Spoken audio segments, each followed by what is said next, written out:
was a Tuesday evening in February 1996 when driving back through Bodmin Moor when I experienced the most traumatic evening in my life.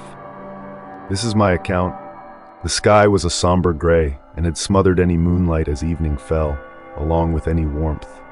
I could feel the chill in my bones as I paced briskly with my hands tucked firmly in my pockets.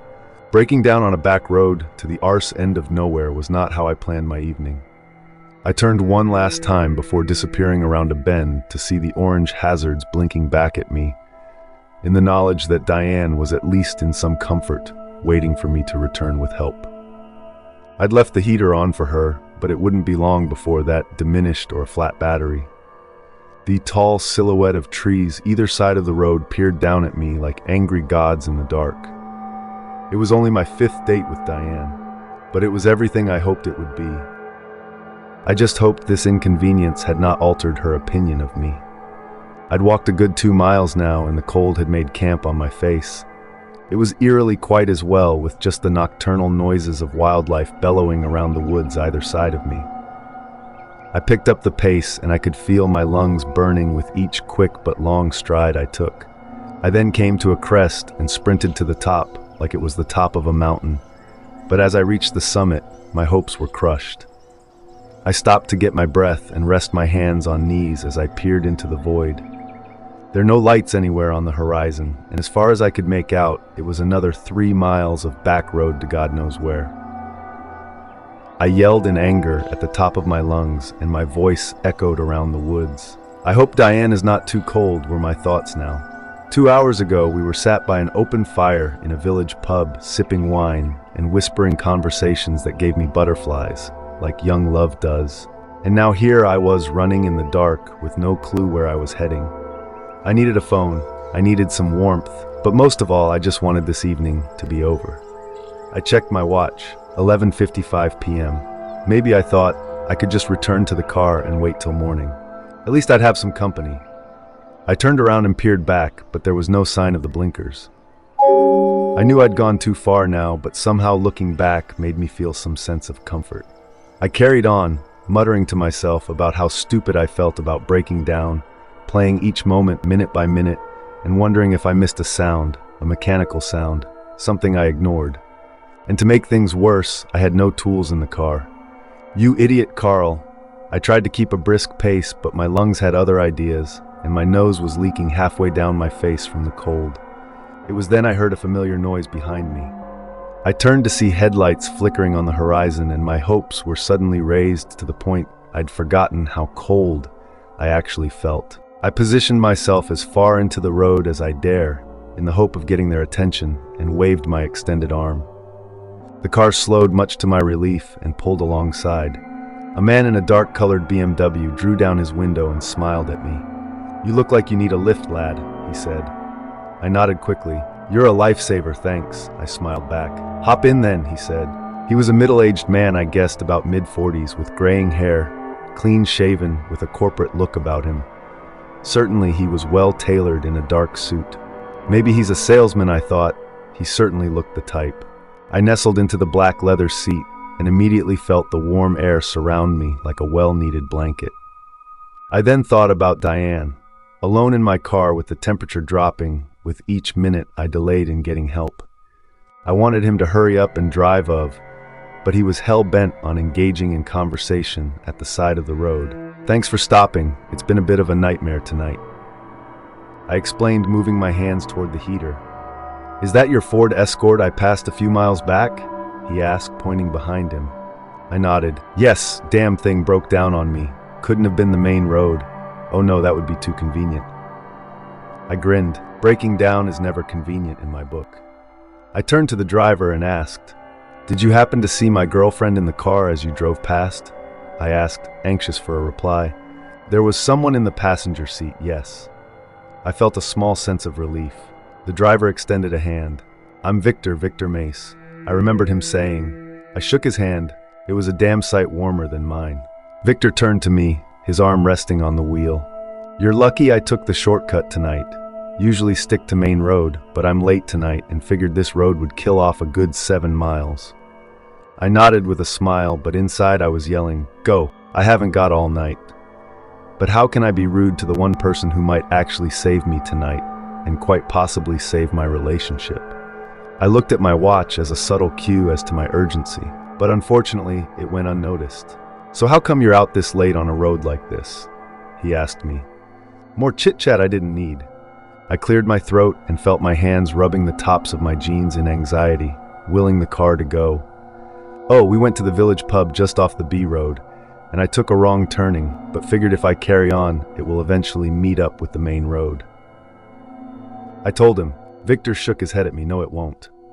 He replied, "Oh, so where does this road go then?" I asked, but inside I didn't give a shit if it went to Timbuktu, as long as I get to a house or a farm to call for help.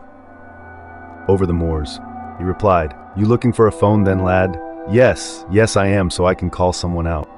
I pointed straight ahead, "So if you just drive until we find a house or a garage, I'd really appreciate it. I just don't want to leave my girlfriend in the car too long." I replied nervously. Victor set off, much to my relief. "I have a phone at home you can use if you like. It's about 20 minutes drive. I can also offer you a hot drink and return you to your car." He said, "Thanks. If it's not too much trouble, that's very kind," I replied, and now we were making headway. I felt some obligation to make conversation. "So what keeps you out this late on a Tuesday evening?" I asked. Victor turned to me. "Work, just work." "Ah, okay, what is it you do?" I asked curiously. Victor hooked eyes with me before returning them to the road. Still bleak and without light. "You warm enough, lad?" he asked, ignoring my last question. "I can turn up the heat some more if you like." "Thanks, but I'm okay now," I replied. I tried again at making conversation. At the end of the day, here, I was in the middle of nowhere, in a car with a total stranger, and found myself fidgeting in the chair, mainly out of some sense of anxiety.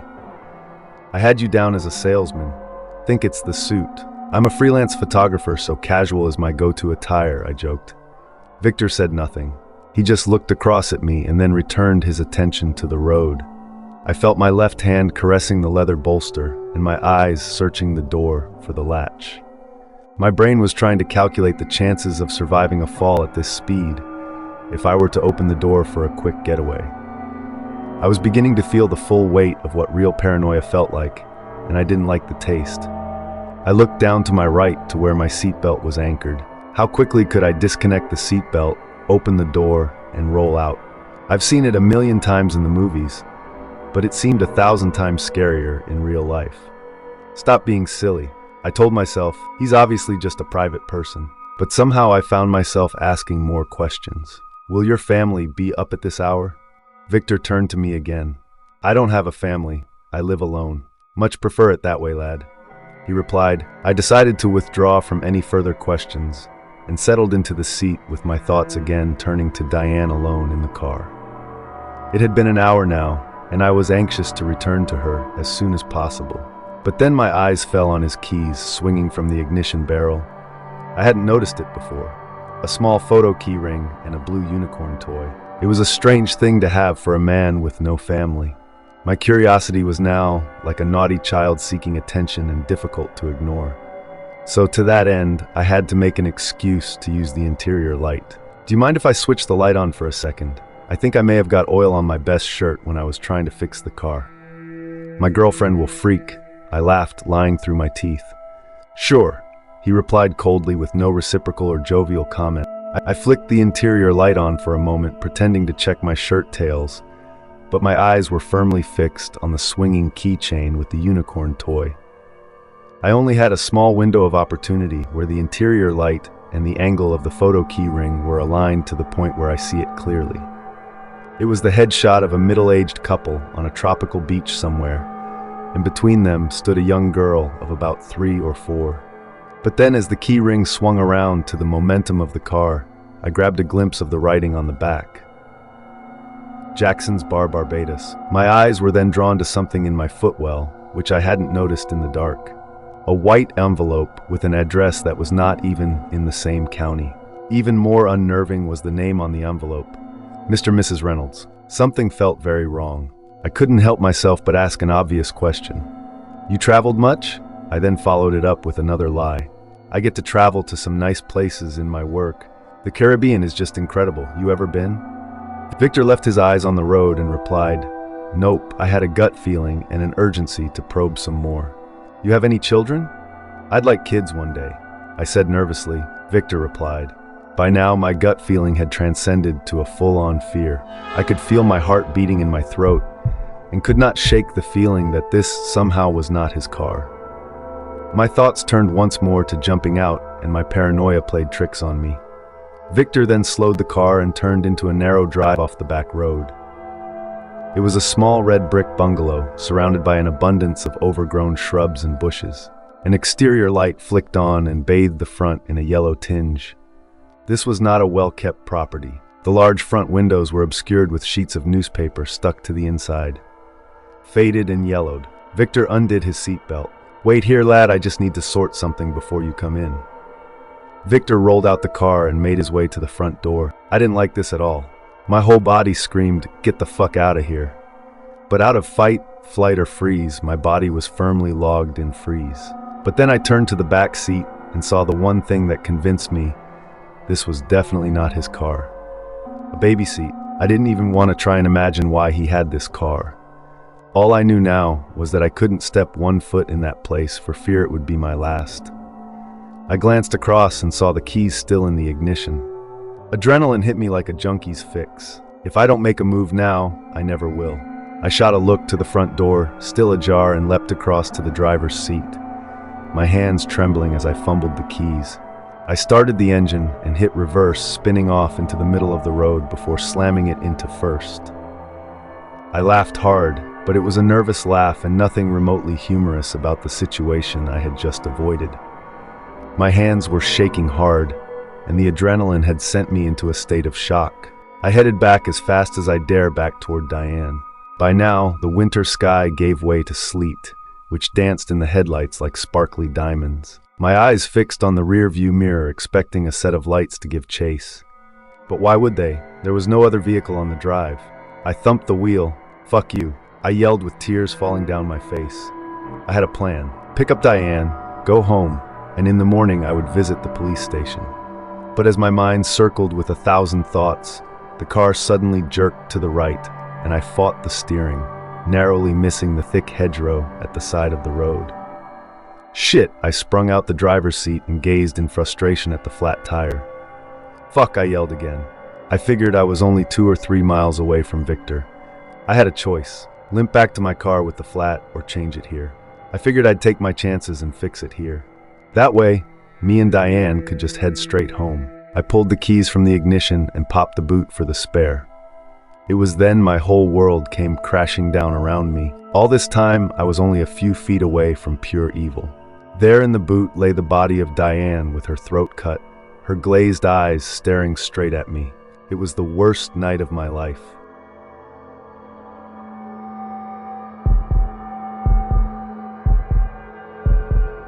I was driving home with my wife last Sunday night after spending the week visiting family. I think a lot of people, like me and my wife, have an unspoken agreement/acknowledgement to not pick up hitchhikers.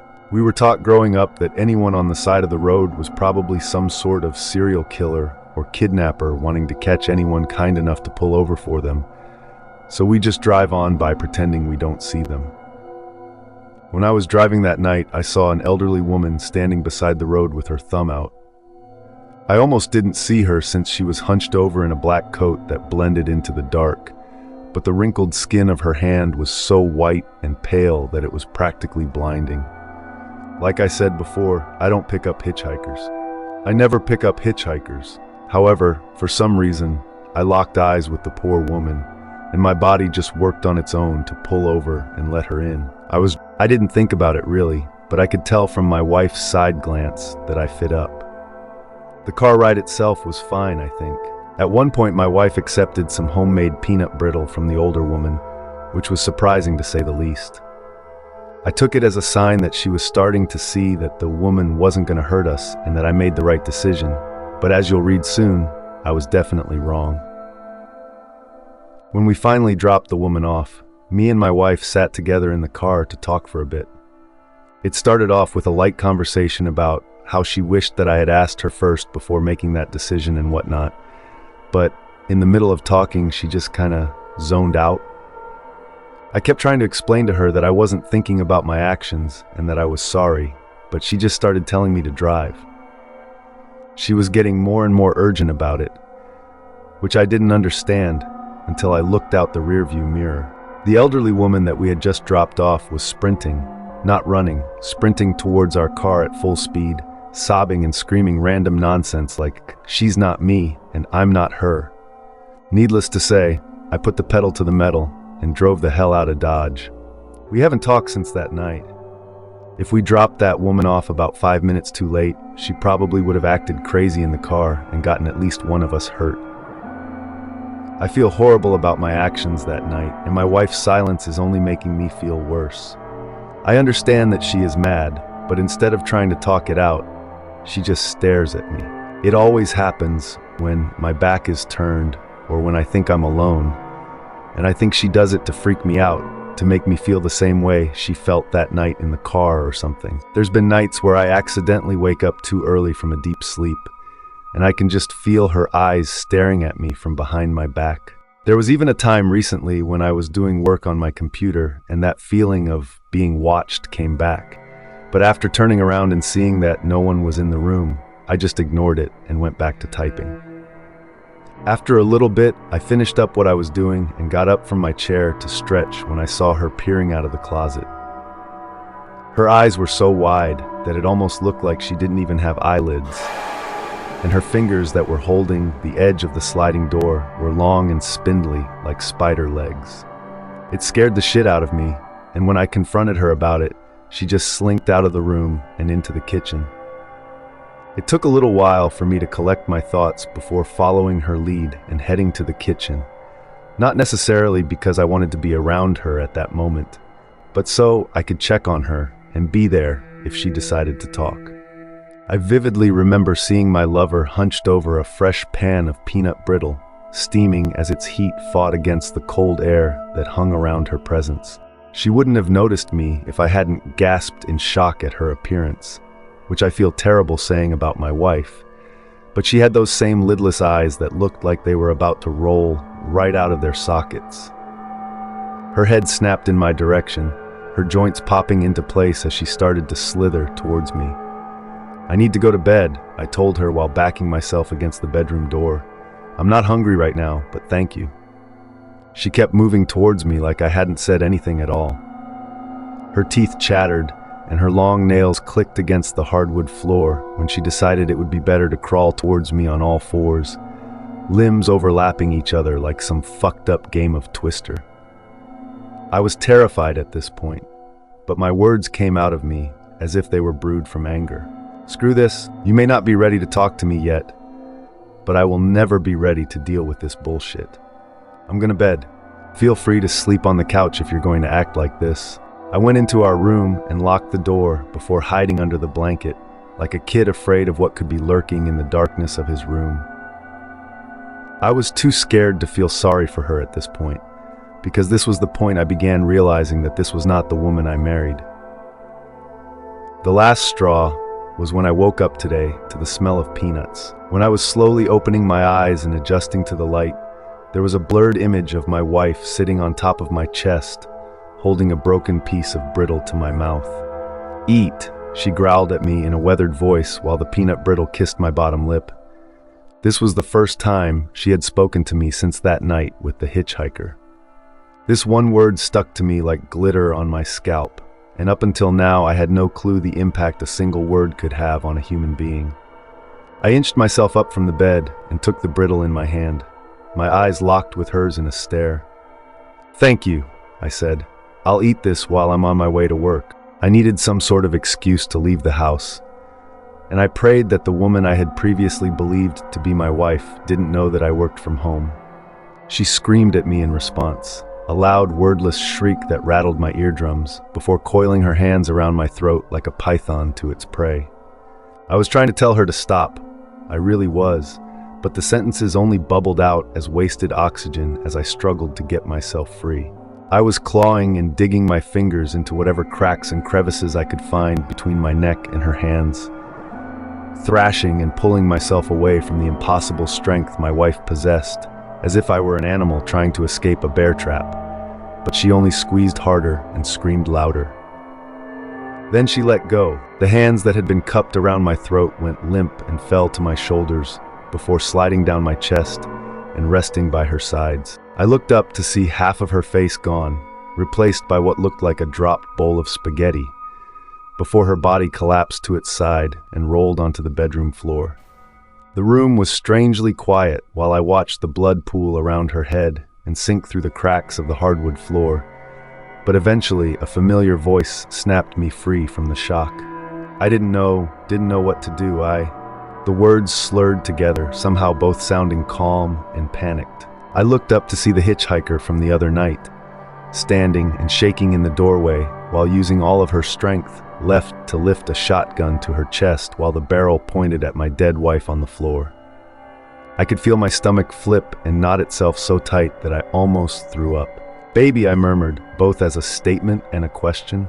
The woman didn't stray from where she stood, but she acknowledged my voice with a whimper. "Oh God, oh Jesus, what have I done? What have I done?" She dropped the gun and slipped to her knees, running her fingers through the thin strands of gray hair that clung to her head. I ran to her without any questions or second thoughts. I held her tight in my arms and rubbed her back, comforting her while we both sobbed in each other's arms. It's been a few hours since all of this happened. We have both calmed down, mostly. It didn't take too long for my wife to begin looking like her original self, but the tightening of her skin and shifting of her bone structure was not the most comfortable experience for her. Being questioned by the police was relatively straightforward. Both my wife and I stood by the same story, that an elderly woman entered our home after offering her homemade goods before attempting to kill us both. My wife had shot her out of self-defense, and we are both in shock from the horrors of the situation. The policeman nodded while jotting something down in a tiny spiral notepad, acting like there wasn't an elderly woman with only half a face right in the other room. "It's over now. We were thanked for our time before getting kicked out of our own house so they could clean up the leftover death." I am sitting in the car typing this with my wife in the passenger seat and 2 suitcases in the trunk, ready to head over to a nice little motel nearby to stay a few nights. The engine is running, the radio is playing music that is drowned in static, and I take one last look out the window to watch the cops pop pieces of peanut brittle into their mouths before driving off.